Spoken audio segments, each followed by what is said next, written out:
آج ہے 29 روزہ اور ہم اچانک آ گئے سرپرائز افطار کے لیے۔ آصف صاحب نے بولا آج شاید چاند رات ہو جائے گی تو آج آپ لوگ گھر میں کچھ فرائی وغیرہ نہیں کرو، آج چلے جاتے ہیں افطار کے لیے۔ تو کچھ پروگرام تو نہیں تھا، بس ہم نکل گئے افطار کے لیے اور مزہ آیا، افطار کیا۔ اور گھر کے قریب ہی تھوڑا سا گلشن میں ہی یہ والا ریسٹورینٹ ہے الحاج اختر، شاید کوئی کراچی میں رہنے والا تو جانتے ہوں گے جو یہاں سے گلشن کی طرف رہتے ہوں گے، ابو الاصفہانی کی طرف۔ تو بس ہم یہاں آ گئے تھے اور تھوڑی ہی دیر پہلے آئے تھے اور بہت مزہ آیا اور آج ریلیکس لگا تھوڑا سا، کیونکہ کچن میں روز روز کچن میں ہی ہوتے ہیں۔ تو بس آج امی کو بھی میں لے آئی تھی۔ امی نے پہلے تو مجھے کہا میں نہیں آ رہی ہوں، آپ لوگ چلے جاؤ، تو میں نے کہا نہیں امی، آپ کا بھی دل اچھا ہوگا، روز یہ ہم گھر میں افطار کرتے ہیں تو چلیں۔ تو بس افطار کا ٹائم ہو گیا تھا اور یہاں پر ہم نے قورمہ، کیونکہ رینڈم اس وقت جو ہے وہ کچھ زیادہ چیزیں نہیں تھیں ان کے پاس، بریانی اور قورمہ اور تھا، تو بس یہ ہم نے منگا لیا۔ کچھ فرائی تھی جو آصف صاحب نے باہر سے ہی لے لی، اور تھوڑا سا فروٹ وغیرہ تھا تو ہوٹل کی طرف سے جو تو بس ہم نے یہ سب اس کا افطار کیا، مزہ آیا، اور پھر ہم نے گرم گرم چائے بھی پی،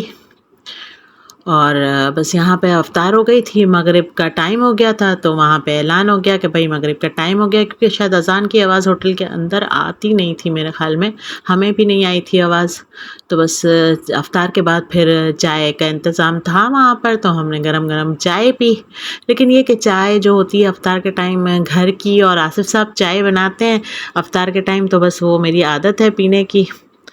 تو گھر پہ جا کے بھی میں نے چائے پی ہے دوبارہ، اور یہ کہ بس پھر ہمیں گفٹ بنوانے تھے، تو ہم قریبی دا بیکرز ہے وہاں پہ ابو الاصفہانی پہ، تو ہمارے گھر کے پاس ہی ہے وہ تقریباً۔ تو بس ہم یہاں آ گئے تھے، ہمیں آصف صاحب کی فیملی کے لیے اور سب میرے فرینڈز وغیرہ کے لیے اور میرے بھی احباب کے لیے میں نے یہاں سے گفٹ بنوائے، اور کچھ پیکنگ تھی ان لوگوں کے پاس، تو میں نے دیکھی کہ کس طرح کے باکسز ہیں کیا ہے، تو مجھے ہمیشہ جو میں باکس بناتی ہوں بس اسی طرح سے پھر مجھے پسند آئے، تو میں نے یہاں پر جو ہے گفٹس بنوا لیے سب کے لیے،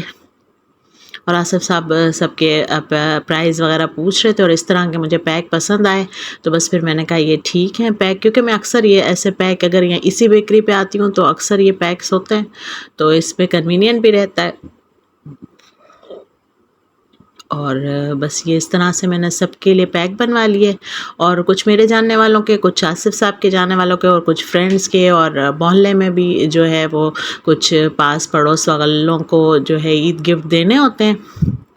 تو بس یہ سادہ سے گفٹ بنوا لی تھی۔ اس دفعہ میں نے چوڑیاں کون وغیرہ نہیں ڈالا تھا، اور کیونکہ اس دفعہ ہم نے بھی بڑی سادی سیدھی سے سمپل سا رمضان بھی گزارا ہے، اور عید کو بھی تھوڑا سا سمپل ہی رکھا ہے ہم نے اس دفعہ، اور ظاہر ہے ہر چیز دیکھنی پڑی ہے ہم کو، کیونکہ ابھی کچھ ہمارے جو ہے وہ مسلمانوں کے حالات بھی ایسے ہیں کہ کر سب رہے ہیں، ظاہر فیملی ہے، گھر ہے، اپنے لیے سب کرنا پڑ رہا ہے، اس سے پہلے بھی میں بول چکی ہوں، لیکن یہ کہ دل پہ جو ہے وہ ایک قرار سا نہیں ہے، قدرتی ہی نہیں ہے، تو وہ ہم مسلمان ہیں اس لیے جو ہے وہ ایک سوچ بھی آتی ہے کہ ہم اتنا کچھ کر رہے ہیں، ہر چیز کر رہے ہیں، ہر چیز عید منا رہے ہیں، کپڑے بھی کروائے ہیں اور ہر چیز کر رہے ہیں، اپنے بچوں کے لیے بھی کر رہے ہیں، لیکن جو مسلمان جو ملکوں میں جو بچوں کی حالت ہوئی ہے اور پیرنٹس کی حالت ہوئی ہے اور ان جگہوں کی، ان کے گھروں کی جو حالت ہوئی ہے، واقعی بہت ہی افسوس ہوتا ہے ان سب چیزوں کو سوچ کے، اور ساتھ ساتھ دعا بھی ہے، اور اللہ پاک ہمارے اپنوں کو بھی جو ہے خوشحال رکھے، سلامت رکھے، آباد رکھے، بڑی دعائیں سب کے لیے۔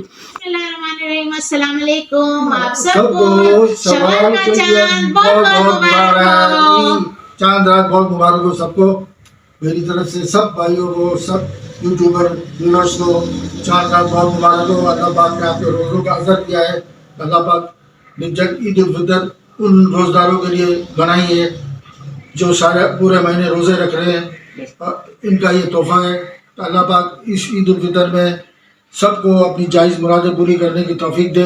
اور ہمارے جو آباء و اجداد جو اس دنیا سے چلے گئے ان کے لیے دعائے خیر کرے، ان کے لیے مغفرت کی دعا کرے، اللہ پاک سب کو خوش رکھے، آمین۔